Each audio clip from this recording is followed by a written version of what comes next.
In today's first reading, we hear that when Saul arrived in Jerusalem, he tried to join the disciples, but they were afraid of him, not believing that he was a disciple.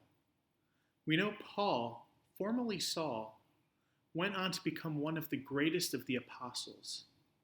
But at this moment in his ministry, the other disciples did not trust him. Many of us have had experiences similar to Paul's. Our lives are ones of constant conversion. For example, I am a revert to the Catholic faith. During my early 20s, I stopped attending Mass and seriously questioned some of the Church's teachings. While I certainly did not kill Christians as Saul did to my namesake, St. Stephen, I did say many things that were opposed to God and the Church. Since my return to the Catholic faith and my entering seminary, I've encountered people who also knew me back then. A couple of them have questioned whether I actually believe the Catholic faith that I profess. They cannot believe that the non-practicing partygoer they knew has grown in virtue, re-embraced the Catholic faith, and entered the seminary. It hurts to not be understood, especially when it is our relationship with God that others do not understand. But as the second reading tells us, God is greater than our hearts and knows everything. God knows the truth of our growth in virtue. He knows the content of our hearts.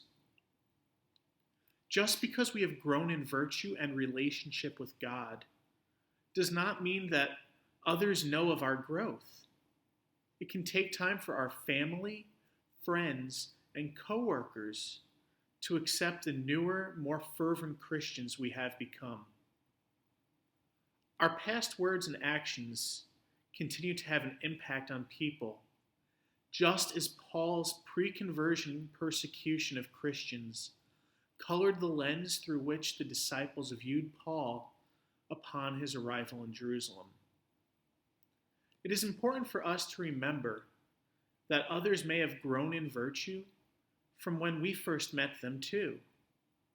Just as we wish our family, friends, and coworkers to see the relationship that we have with Christ today, it is only fitting that we attempt to see them as the people they are today, not the people they were when they may have hurt or offended us earlier in our lives. God is truly the vine grower who takes away every branch in me that does not bear fruit and prunes every one that does so that it bears more fruit. The pruning that we undergo can be painful, but it is all for God's glory. Paul underwent the Lord's pruning, and God used him in many marvelous ways. If we allow God to continue to prune us and help us grow in virtue, and to see that growth in others as well, think of the many marvelous ways God can use us.